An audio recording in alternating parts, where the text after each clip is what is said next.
This is Hannibal here from the HannibalTV.com with a daily wrestling news update. It came out this weekend that officially Young Rock has been canceled. Also, it came out that the XFL lost $60 billion.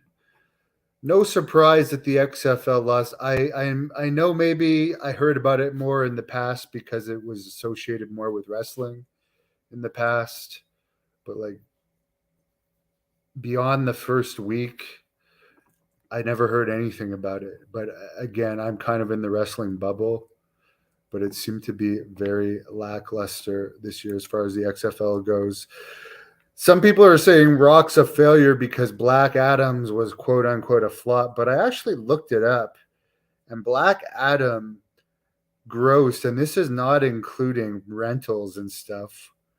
I mean, just at the box office, 393 million, almost 400 million. The budget was between 190 and 260 million. So that's a pretty, I wouldn't call that a flop.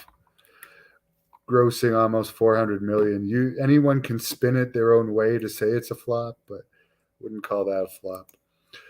Apparently, the first day of ticket sales for AEW Collision in Greenville, South Carolina, one of the big wrestling cities, had just over 1,000 pre-sold. Other than in Chicago, where they have about 7,000 pre-sold at the United Center that holds 20,000, and Newark, where they have just over 3,000 pre-sold. New York City market. The Canadian ones aren't doing that great, with Hamilton under 1,000, Toronto and Regina just over 1,000. So not a lot of interest in Collision, which is just going to pretty much air on streaming services in Canada and in the UK, from my understanding. But at least they're getting the money from it. That's what's important.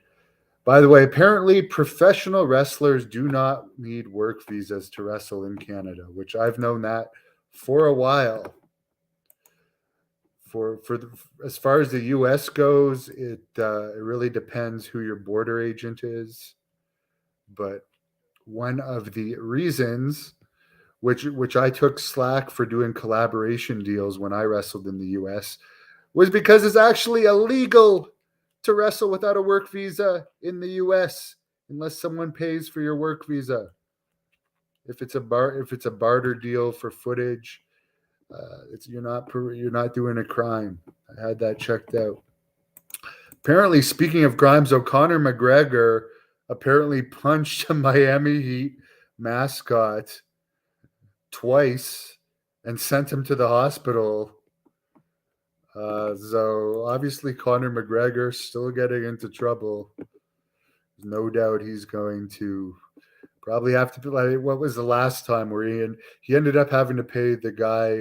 There was an old Irishman in a bar that he punched a bunch of times because it had something to do with a whiskey cheers or something. So he's still getting into mischief. Anyways, guys, coming up in a little over a month, Great North Wrestling invades Smith Falls. If you live in that area, get your tickets now. This is Jack Kilby, Executive Vice President of Great North Wrestling, here to tell fans about the huge event we have planned for July the 15th in Smith Falls, Ontario at the Memorial Center. Great North Wrestling's Smith Falls Showdown. This card will feature two massive main events. In the first, the diabolical, bloodthirsty Blood Hunter will continue his path of destruction against the challenge of ECW original and WWE alumni Nunzio. In the second co-main event, WWE legend Carlito will face young upstart superstar Magnum McLaren of the Big Money Players. In ladies action, just signed Viperous, who has wrestled for AEW. Also featured will be Persephone Vice against Jessica Black in a rematch from their May 6 encounter in Ottawa. Smith Falls' own Hardcore Steve will face Bruiser in a tables match. And Jeremy Prophet will defend his Canadian title in Smith Falls. All this and much more to be announced. Doors will open at 6 p.m. for a meet and greet with bell time at 7. Fans, you're not going to want to miss this one. Tickets are available at ticketweb.ca and at the Smith Falls Memorial Center box office. And as I'm apt to say, don't you dare miss it. Thank you for watching the Hannibal TV. Please like this video if you enjoyed it and click the subscribe